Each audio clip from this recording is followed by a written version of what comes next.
نحمده ونصلي على رسوله الكريم فقد قال الله تعالى في القرآن المجيد والفرقان الحميد أعوذ بالله من الشيطان الرجيم بسم الله الرحمن الرحيم وما أرسلنا من رسول إلا بلسان قومه ليبين لهم وقال الله تعالى إنا أنزلناه قرآنا عربيا لعلكم تعقلون وقال الله تعالى وهذا لسان عربي مبين صدق اللہ مولانا العظیم۔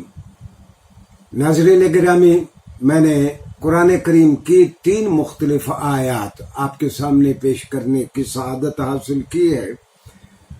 آج ہمارا موضوع ہے کہ اللہ تعالیٰ نے اپنے سرمدی اور عالمگیر اور آخری پیغام کے لیے عربی زبان ہی کا انتخاب کیوں کیا؟ قرآن کریم عربی ہی میں کیوں اتارا گیا؟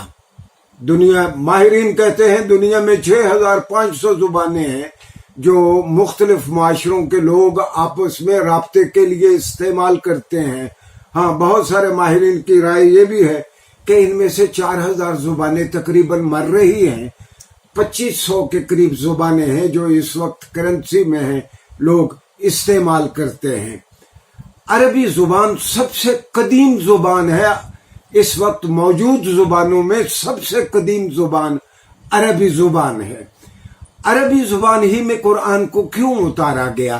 اس سلسلے میں جو میں نے قرآن کریم کی ایک آیت پہلے پیش کی، اس کا ترجمہ ہے کہ اللہ تعالیٰ نے فرمایا ہم جس قوم کی جانب رسول بھیجتے ہیں، ہم اس رسول کو اس قوم کی زبان میں وحی کرتے ہیں تاکہ وہ لوگوں کو اللہ کا پیغام کھول کھول کر بیان کر دے۔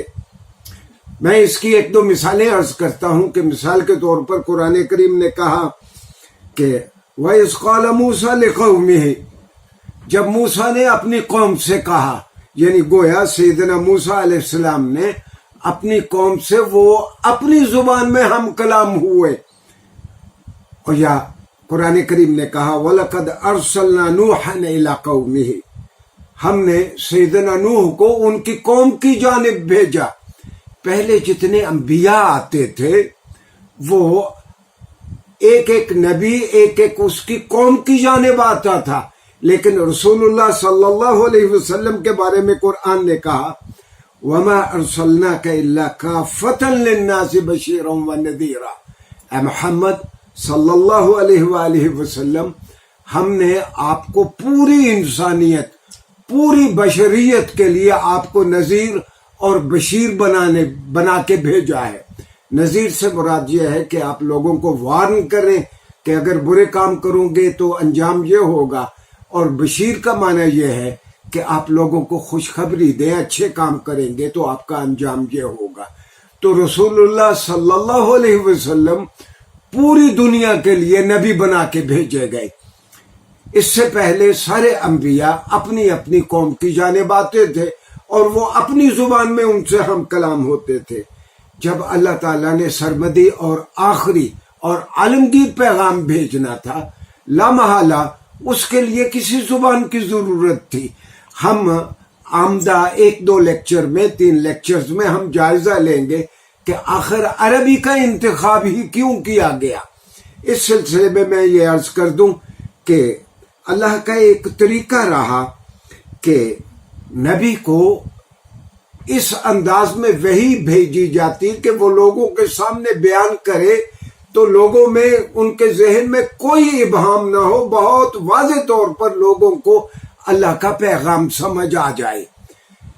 عربوں کا طریقہ یہ تھا، ہر قوم کے کچھ نہ کچھ ممیزات اور کچھ خوبیاں ہوتی ہیں۔ عرب اپنے آپ کو اہل زبان کہتے تھے، باقیوں کو عجمی یعنی گونگا کہتے تھے۔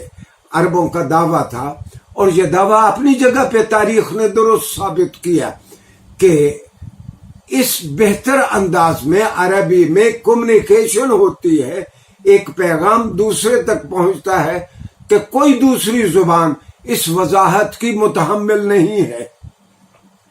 اللہ کا ایک طریقہ رہا کہ جس چیز کا چلن دنیا میں ہوتا ویسا ہی نبی کو معجزہ دیا جاتا۔ مثال کے طور پر سیدنا موسیٰ علیہ السلام کے زمانے میں ہر گھر میں جادوگر تھا، ہر گلی میں جادوگر تھا، اور لوگ چھوٹی چھوٹی رسیاں پھینکتے وہ سانپ بن کے چلنا شروع کر دیتی۔